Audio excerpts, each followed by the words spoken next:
Hello दोस्तों, education class में आपका स्वागत है। मैं अमित कुमार सैनी। आज हम करेंगे क्वाड्रेटिक इक्वेशन प्रीवियस के सभी क्वेश्चनों को। और इससे पहले भी हम एक वीडियो बना चुके हैं जिसमें 2021 के सभी इम्पोर्टेंट क्वेश्चन आसान से आसान तरीके से करवा चुके हैं। हमारा सिर्फ एक ही लक्ष्य है कि क्वेश्चनों को किस तरह से आसान तरीके से आप तक पहुंचाया जाए। तो आइए करते हैं पहला क्वेश्चन। इसमें क्वेश्चन में हमें दिया हुआ है if A square plus B square plus C square बराबर दिया हुआ है 1, then A B plus B C plus C A lie in the interval. यानी कि हमें ये बताना है कि A B plus B C plus C A कहाँ लाई करेगा। दोस्तों, हमने एक फॉर्मूला याद होगा हमारे, A square plus B square plus C square plus 2ab plus B C और प्लस सी ए बराबर होता है A plus B plus C के होल स्क्वायर के बराबर। अगर इसकी वैल्यू हमें 1 दी हुई है plus 2ab plus B C plus C A, और जो ये वैल्यू है हमेशा या तो ये बराबर होगी 0 के या ये ग्रेटर देन होगी 0 के, क्योंकि ये जो होल स्क्वायर है ग्रेटर देन होना चाहिए 0 के। अब हम क्या करेंगे, इसमें वैल्यू रख के देख लेंगे, जो भी इस इंटरवल में आ रही होगी वही इसकी वैल्यू आ जाएगी हमारे पास आंसर। अगर हम देखें 1/2 रखें तो 1/2 रखने पर 2 से 2 कट जाएगा, तो बचेगा 1 और 1/2 आ जाएगा जो कि ग्रेटर देन है 0 से।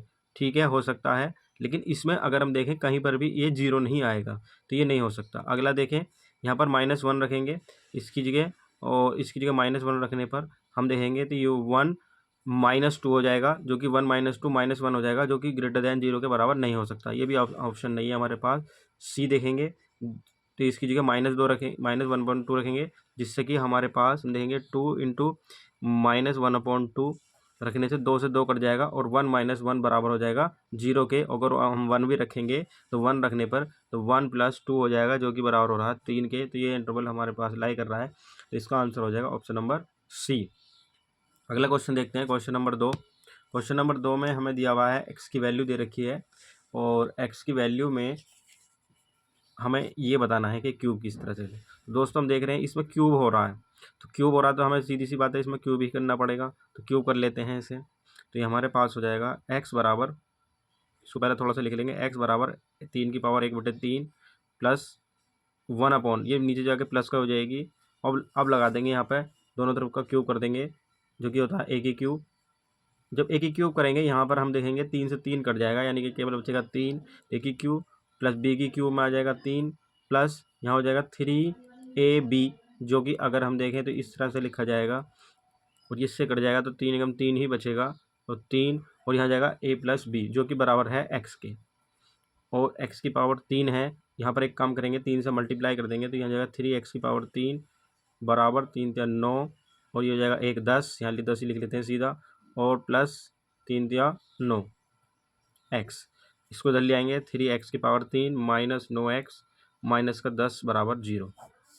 देख लेते हैं आंसर हमारा कौन सा ठीक है। यहाँ पर माइनस का 9x और यहाँ पर माइनस आ रहा है, ये 3x पावर माइनस 9x, तो ऑप्शन नंबर डी इसका सही है। अगला क्वेश्चन देखते हैं, the system of the equation ये दे रखी है, हमें देखना है इन्फिनिटी सॉल्यूशन है नो सॉल्यूशन। हम इसमें देखते हैं कि a1/a2 बराबर आ रहा है b1/b2 के, बट b1 नहीं आ रहा है c1/c2 के, जिसमें अनंत नो सॉल्यूशन होता है, कोई सॉल्यूशन नहीं है होगा। तो इसमें अगर हम देखें तो a1/a2 3/6 और बराबर आता है -4/8 माइनस का, और बराबर में 12/48। हम यहाँ पर देखते हैं 3 3 3 दूनी 6, ये अनुपात सही है, ये भी ये अनुपात सही है, ये बराबर नहीं है, तो हम कह सकते हैं इसका नो सॉल्यूशन में ये आ जाएगा। अगला क्वेश्चन है हमारे पास, क्वेश्चन नंबर 4, समीकरण इतने का एक मूल यदि दूसरे का वर्ग है, यानी कि एक यदि अल्फा है तो दूसरा अल्फा स्क्वायर हो जाएगा, तो हमें पी का मान बताना है। दोस्तों, दोनों मूलों का मल्टीपल जो होता है वो जाएगा एल की पावर 3 होता है माइनस नहीं सी अपॉन ए 3/3 करेंगे तो वो 1 हो जाएगा, और इसको हम इस प्रकार से लिख सकते हैं एल की क्यूब -1 बराबर 0, और ये हो जाएगा L-1 फॉर्मूला खोल लेंगे इसका, alpha square plus B square यानी 1 और प्लस ए बी यानी कि अल्फा बराबर हो जाएगा 0 के, और यहाँ पर हम इसका फ़ायदा यहाँ उठाएंगे। अब हम देखते हैं इसका अल्फ़ा स्क्वायर प्लस अल्फ़ा मूलों का जोड़ होता है -b/a, तो -b/a और यहाँ पर इसकी वैल्यू यहाँ उठा कर रख देंगे, ये भी 0 के बराबर होना चाहिए या ये बराबर 0 के होना चाहिए, तो ये 0 के बराबर लिख लेते हैं, प्लस अल्फ़ा प्लस 1 बराबर 0। और यहाँ पर इसकी वैल्यू अगर हम देखें तो -p/3 आ रही है, ये प्लस का 1 इधर जाएगा, माइनस का 1 हो जाएगा, जो कि p की वैल्यू इधर मल्टीप्लाई करने पर इसका आंसर आ जाएगा 3।